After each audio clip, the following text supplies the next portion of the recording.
need to listen to this very carefully. Nigeria is one of the world's one of the countries in the world where our forests are declining very rapidly because of our logging business. And this is very serious. So while we all pay attention to a number of things, we may be having some big problems on our hands. We're bringing that into a very sharp focus under this conversation on our commodities market update. This is Adim Okwesa live to us from here, from FDC, Financial Derivatives Company, and member of the Economic Think Tank. Thank you very much. We'll talk about this. This is a very big story, but first let's look at what are the big stories for consumers right now, what we always call the burning issue from the oil, gas, external reserve. The Naira has been relatively stable, as it were, so far. So what are the top stories for you from your end? Yes, today, this morning, two major export commodities, Brent and LNG, are down this morning. Brent is down by 0.24% to $67. Was driven by a surprise build-up in U.S. crude inventories.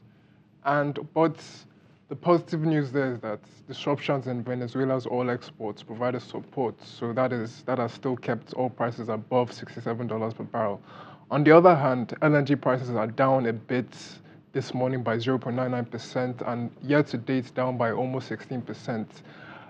There's a combination of factors that are driving down LNG prices. We have the combination of weak demand, supply glut, and also seasonality. We're in the spring, so naturally LNG prices should be low. But there are a lot of LNG projects that are happening now across the globe, from Australia to Qatar to Saudi Arabia.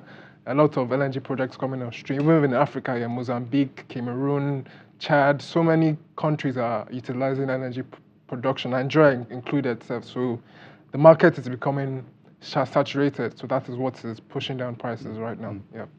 If we come back at home about our external reserves, still look steady. It looks like a number of analysts and economists are looking at the Tuesday monetary policy decision. Says, look, this is good for the Naira. This is also good for the yield curve as far as the debt market is concerned, because we have oil prices at least steady around 70, thereabout, at least at this level below our budget proposal.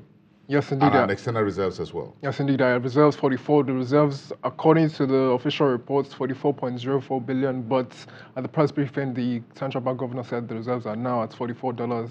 So we've crossed the 43. 44 billion, yes, $44 billion, $44.23 billion. So that is certainly a very comfortable level compared to January, about $40 billion. So our external reserves have grown by quite a bit of amount in the past 3 months or so. And the Naira? Yeah, the Naira is relatively flat, although most analysts predicted that there will be pressure on the Naira because of this rate cut, but we have yet to see that. I believe the Naira will continue to be stable, at least for the next couple of months. So that looks like the defense mechanisms, all the shields are up, yes, from foreign reserves to what you call steady inflows from, yes, from the I&E window, yes, and exporters window. So all of that looks like put Nigeria in a very good position as far as this rate cut. And of course, we just need to take this interest rate cut very quickly into some productive use. Of course, of course. Great. So let's talk about this very big issue, which is what's driving Nigeria's timber export and all that. This is a big business around the world, nearly $300 billion US, but it has its downside as well. Take us through this very important and very interesting scenario you folks have painted in your team at FDC on this commodity in focus. Yes, I think we have to go back quite a bit. Yes, Nigeria was a major producer of timber as far back as the 60s and 70s. Now our production is now negligible because a large percentage of our forest areas have been lost. Actually, if you look at one of the points on our bullet points, Nigeria has the second largest rate of deforestation in the world at 57%, which is a very grim reading. If you look at those countries, there 5 out of the top 6 countries are African countries. Togo, yes, Nigeria, Uganda, yes, Mauritania, yes, and Niger. Yes, we're losing trees. We're just coming behind Togo when it comes to a biggest decrease in forests. Yes, we're losing trees and we're not planting enough trees to replace those lost trees. Wasn't there this planting trees mantra some 5, 10 years ago? Yes. That looks like even at the federal level and the state levels, everyone should plant trees and all of that. Yes. And Yeah, I remember. like I remember that. out. Yeah, yes. but yeah, like you such said, a national it drive. fizzled out. It fizzled out. It seems to have fizzled out, and nobody cares. The importance of trees can't be stressed about. The commercial value, because I believe that concrete and steel as a building material will be treated the way petrol and diesel are being treated. Like it'll be extinct, it'll be a dying commodity. I believe wood will be used as the more go-to building material in the coming years. Because right now, and to add to your point, is that the government is thinking that, look, under the new housing reform policy, that maybe we should look at how to reduce the cost of housing, that maybe we'll look at the materials we use for construction. Of course, wood is cheaper. Okay, so wood is cheaper. It's lighter. It's lighter. The carbon effect, it has a smaller carbon footprint. It's not cement. Yes, it has a smaller carbon footprint than the likes of concrete and steel. So look at this freakish weather events we've been seeing in Africa, like just earlier this month, Cyclone Ida in Mozambique. It's difficult to say that wasn't as a result of climate change. So Lagos, we're a coastal city. If a massive flood occurs or massive weather event, Lagos would definitely be affected. And if Lagos is affected, the commercial capital of the country, then the whole economy will be disrupted. So it's very important. And this is a two-edged sword. The timber industry globally is about $250 billion. Yes. That's a lot of money. We've been part of it before. We once had one of the largest sawmills in the world. Yeah. According to your data, that was in Sapele.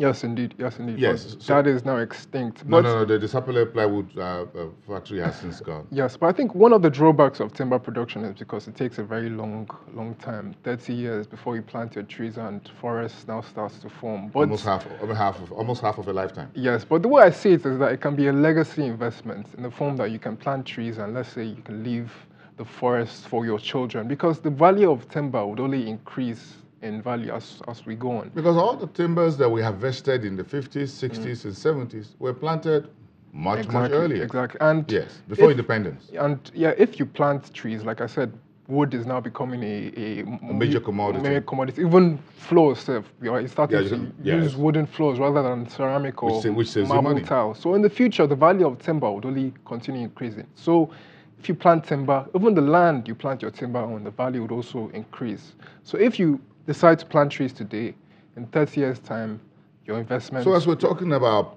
planting palm trees for palm oil, so we'll talk about timber and planting timber. So I can be a timber farmer, for example, within the agriculture value chain.